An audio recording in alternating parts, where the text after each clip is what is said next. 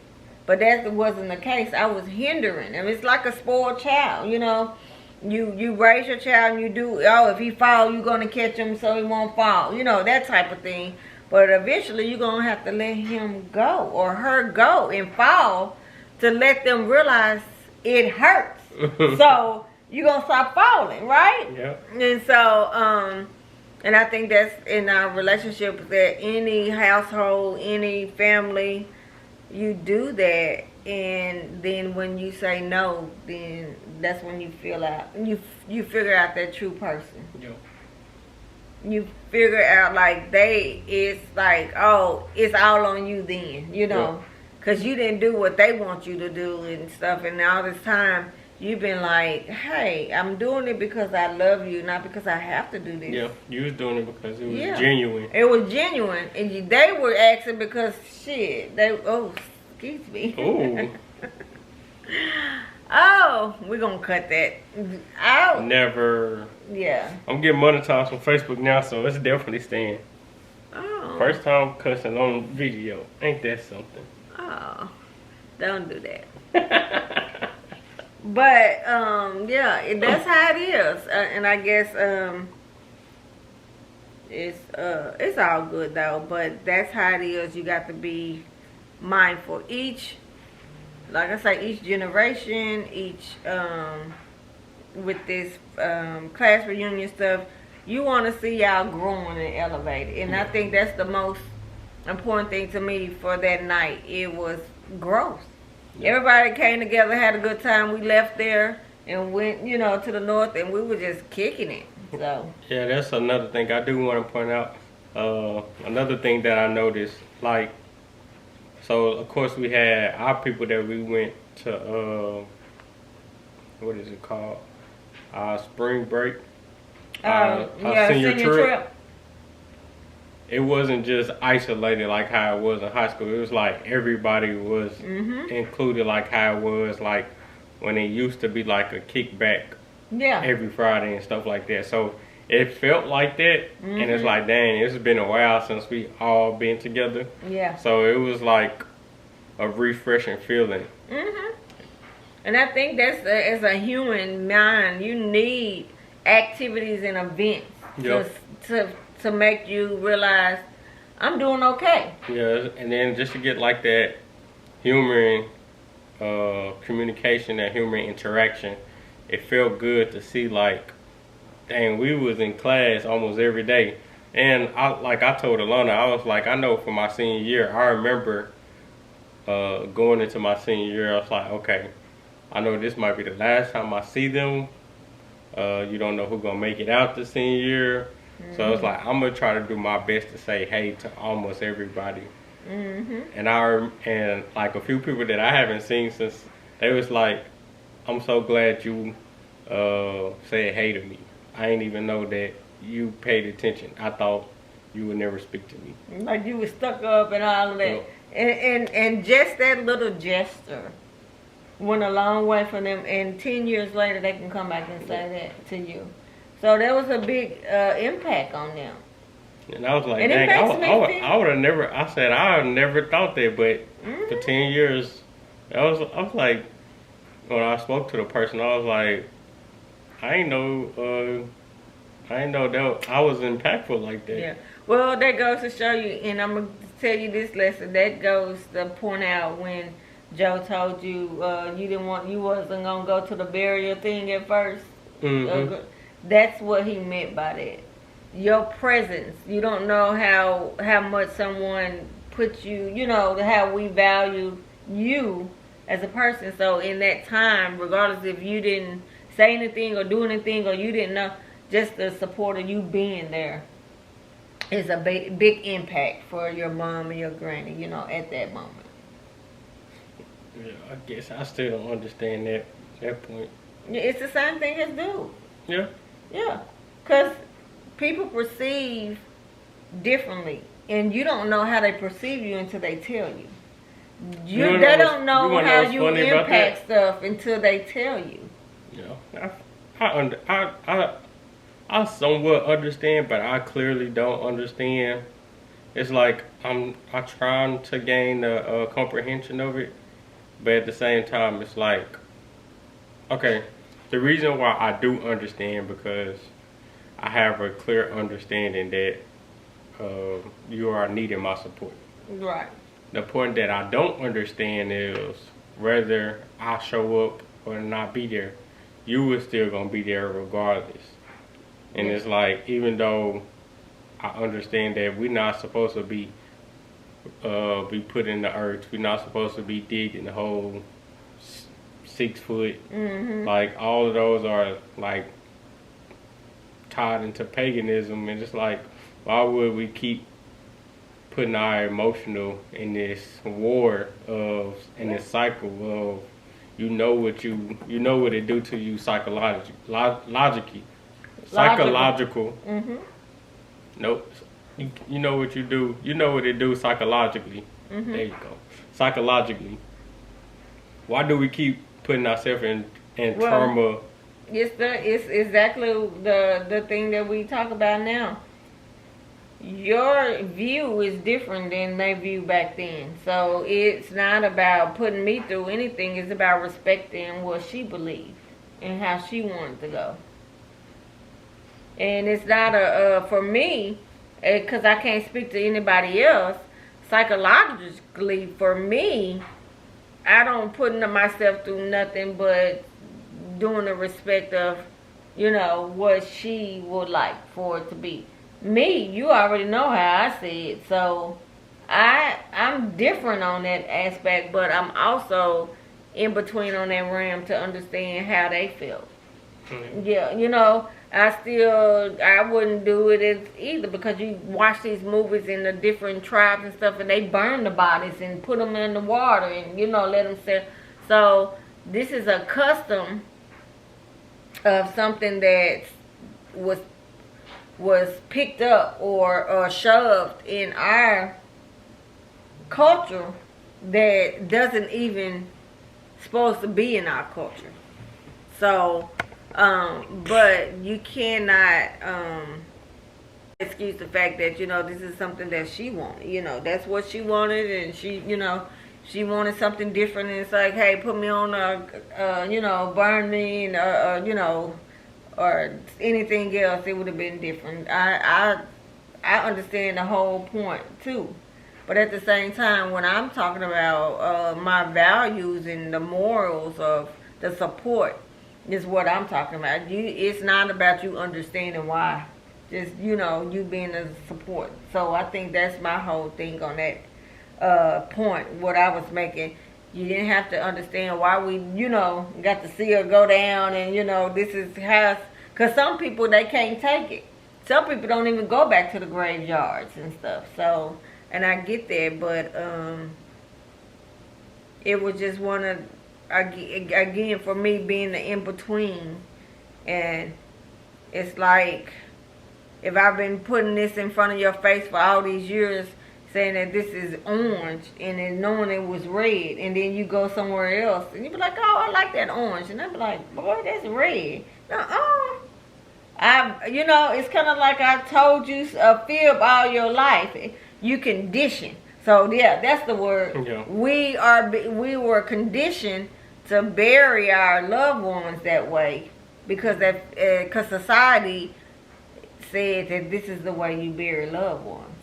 Yeah, see. So, because that wasn't grilled in you.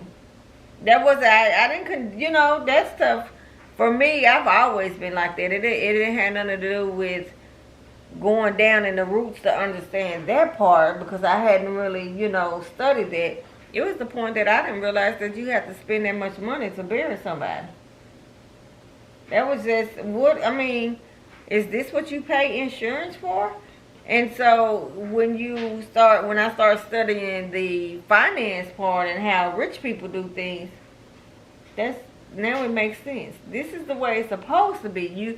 You have this insurance policy to make sure that you can fulfill and stay and live the way you built your life as, and not lose everything.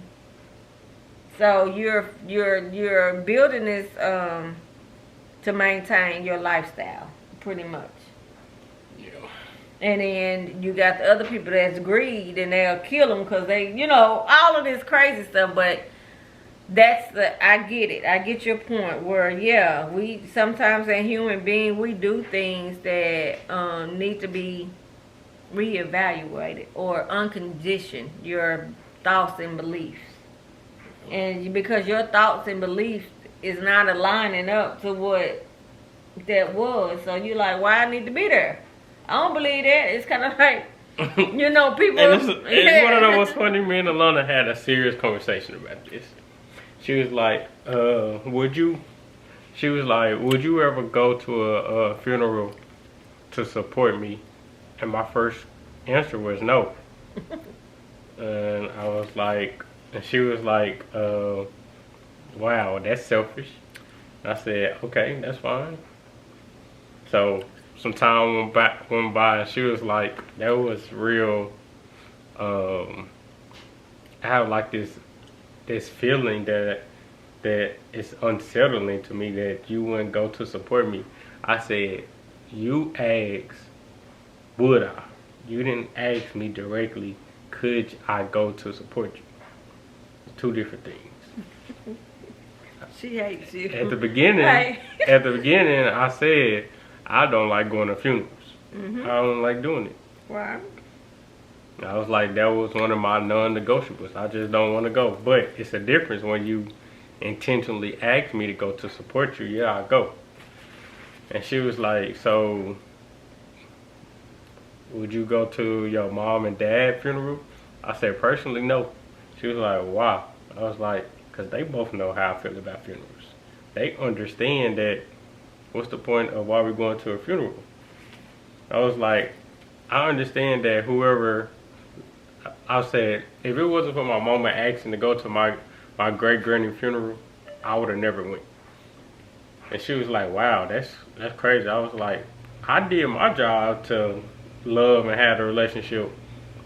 Why would I want to go see her? Why she's not to see like, oh, you paying your respect and stuff like that. I was like, they already knew why they was living and had a conscience where I stood. So what do they determine? So now everybody gonna be upset with me that I'm not showing up. That's fine. They can put the blame and feel away. But while we was living, I know what I was doing, and what y'all was doing, y'all didn't. Whatever y'all busy life was, y'all didn't generally do. So, okay, that's fine. Like, fine. And she was like, yeah, that's different. I was like, all I'm just saying is, until you ask me a direct question, I need to know for my sake of if you really need me or not. She was like, yeah, that's kind of weird that my potential husband or whatever, a boyfriend, it's hard that I have to even ask him the question of would he support me. I said, well, that's why we talking about it now. Before, I guess you didn't understand how deep of I don't go to funerals went and what was my non-negotiable. I guess you just didn't understand it. But yeah, I need to be asked on certain things because it's something that I don't believe in or partake in. If you know you want me there, you have to ask. You can't expect or assume that I'm gonna be there. And she was like, well, I feel like certain things should be expected. I said, well, I'm gonna disappoint you. I was like, you read your Bible, you follow the word. Why do humans keep putting their expectations in humans? If you want to know where somebody's staying, ask. Don't put it to what you need to hear. This is what I would like to hear from you. No, just ask the question genuinely. It should be yes, okay, that's cool. If it's a no, it should be okay, cool. It shouldn't determine how you're gonna look at me based off of my yes or no. Right. And I was like, if you call my act selfish, I'm okay with that. Because I know out of that one act and everything else do, I know what I give up and I know what I sacrifice. So if you're going to have that one perspective, that one aspect of calling me selfish, I'm okay with it. Because there's going to be certain things that I'm going to be selfish in. But I know I'm not going to be selfish when it comes to a majority of who we are as in a relationship, or what our foundation is, or what I have an expectation to, or what we talked about. So I know that this works for you. Right. I said, this is our first conversation, so why are you upset with me? And she was like, okay, I see what you're saying, but it's how do we go from there? I was like, baby, if someone passed away, you're going to walk me through it, talk me through it, and I'm a genuine ask, because that's my responsibility to see how you feeling, what's going on through your thoughts. If you don't want to talk, hey, explain to me what you're feeling right now. I'm going to do those things to always make sure that you're okay. So why is that so hard to come across to think like, dang, I gotta ask Chase to see if he's gonna support me in the funeral?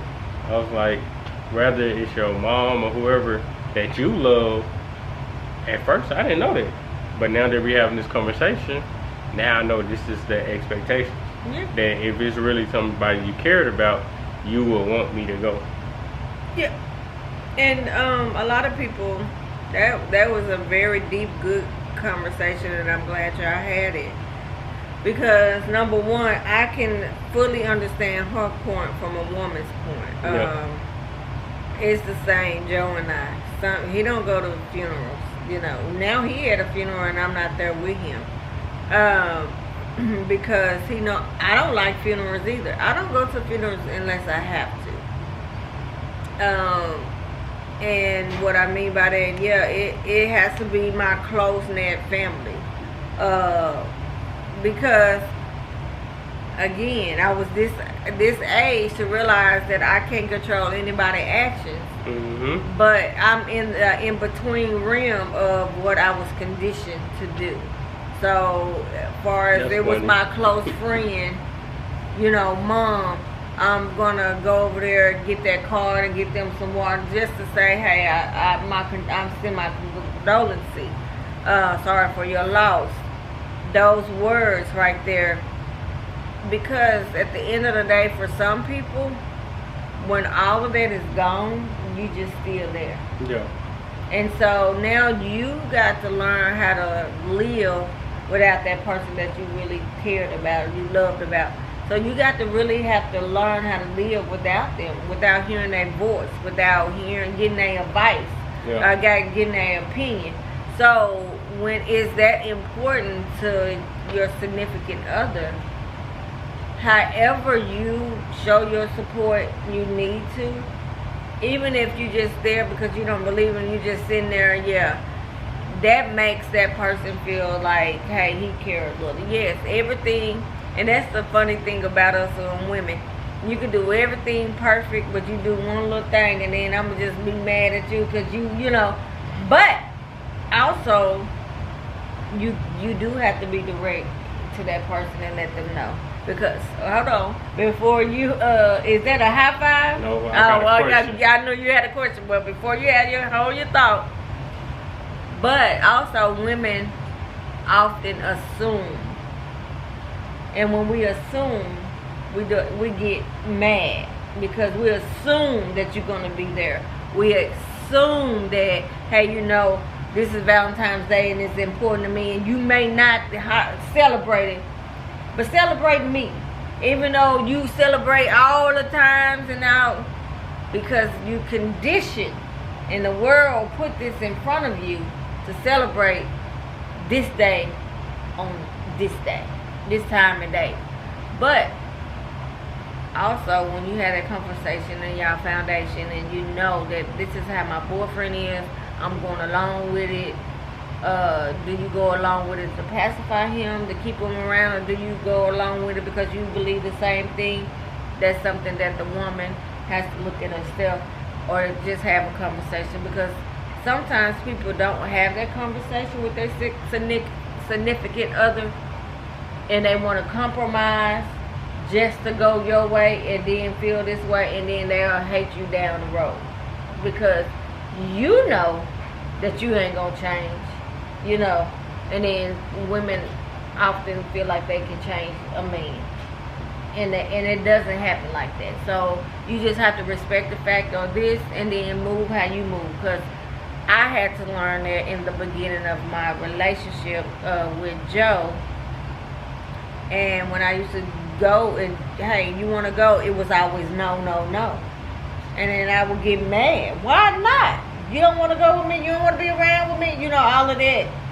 And then I had to think, I had to realize, again, paying attention to your audience, that he's not a social butterfly. So he'll just be sitting there.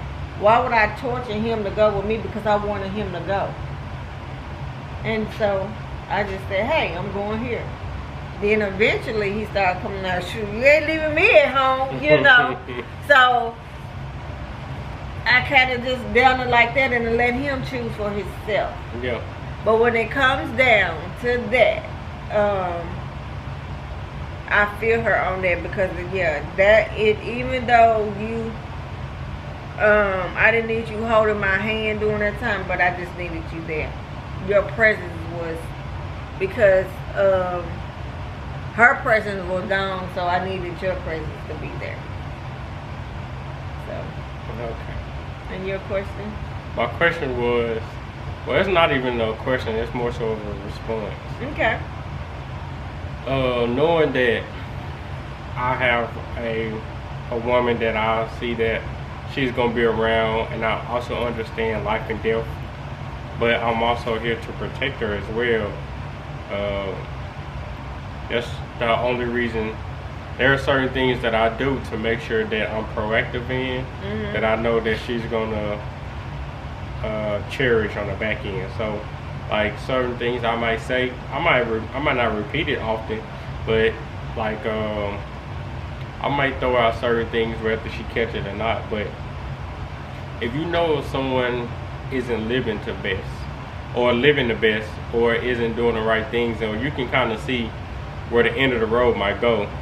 I share, like, maybe you might want to spend more time with them. Maybe you want to hear their voice, or maybe you want to ask them a couple questions that you genuinely want to know, instead of having all those things thinking that you're going to have somebody for eternity, or you're going to have them for a while. But if you know if it's genuinely on your heart, or you genuinely want to hear their voice, or you genuinely want to see them, it will happen, and you will make time for it. But it's like, if you procrastinating, or you not putting the pep in your step to go do what you want to do, what you so-called love, then that's on you. But how am I getting thrown into something when you want me to support you in something, when I made sure I kept you proactive, or gave you proactive ideals to make sure that you would be protected when they wasn't there? Because we both know, all humans know, that there's a life and there's a death. Circle of life, yeah. So that's just what it is. So yeah, it's just like, I don't get it, but I'm not trying to get it simply because it's gonna happen. Yeah, you can't stop it. No, it's not stoppable. But I'm gonna tell you why. For some people, life is lifing.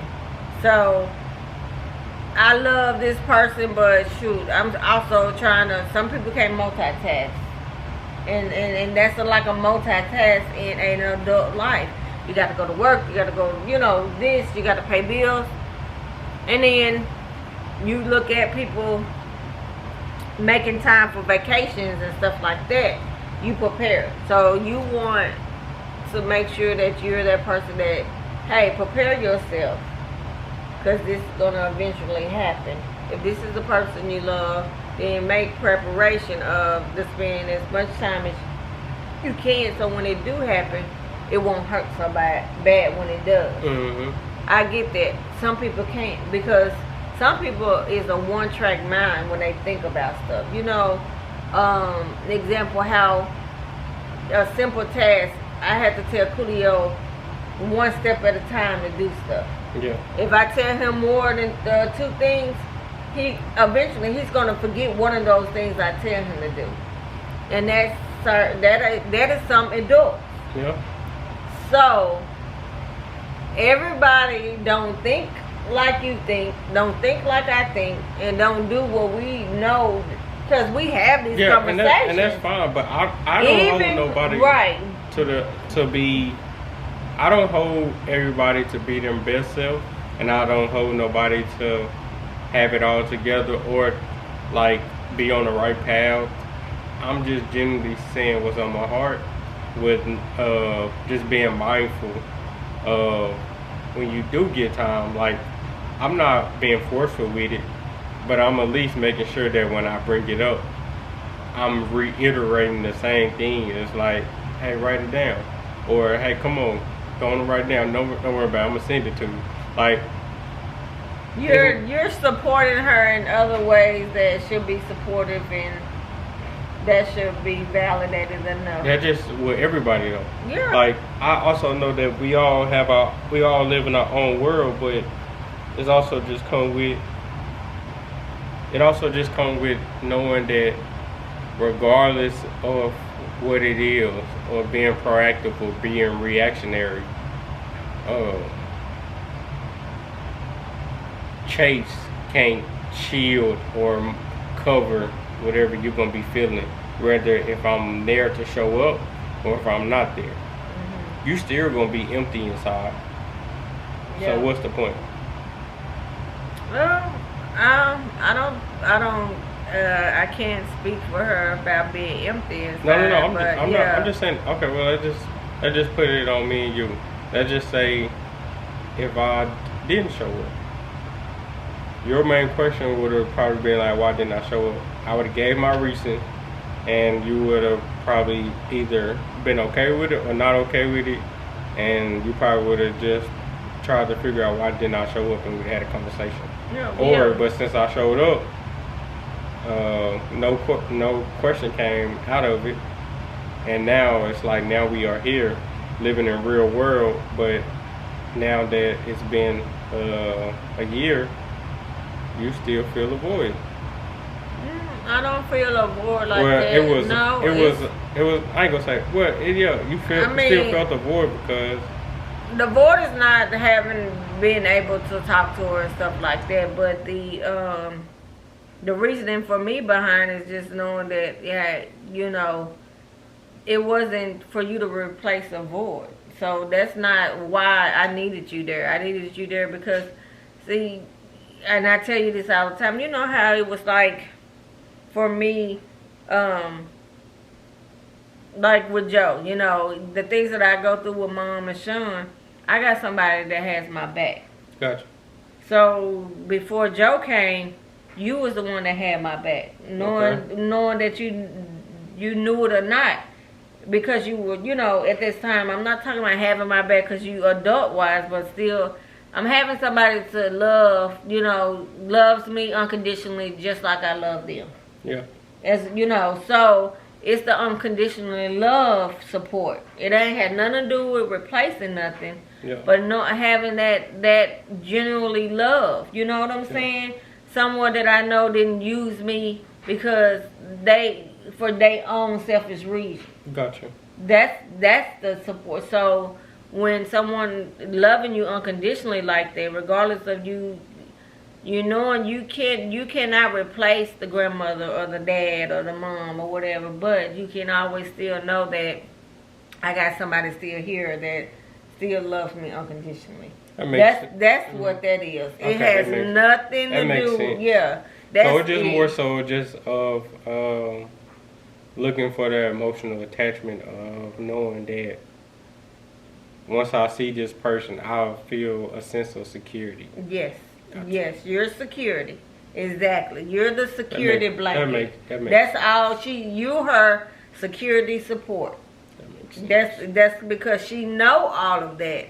I know, we know all you chases all things because if everybody's saying the same thing about you, that shit, you be like, dang, I didn't know that about me because I'm just being me.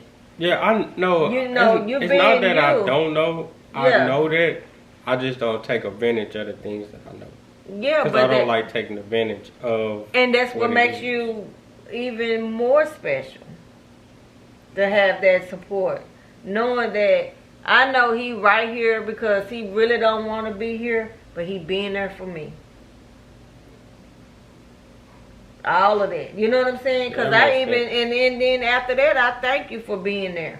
Because that's the thing. You need that security support, even with Joe. Like when he go to stuff and he went to that little thing when my comes, and if I do this, his hands are sweaty because he's so his anxiety and stuff and nervous or whatever.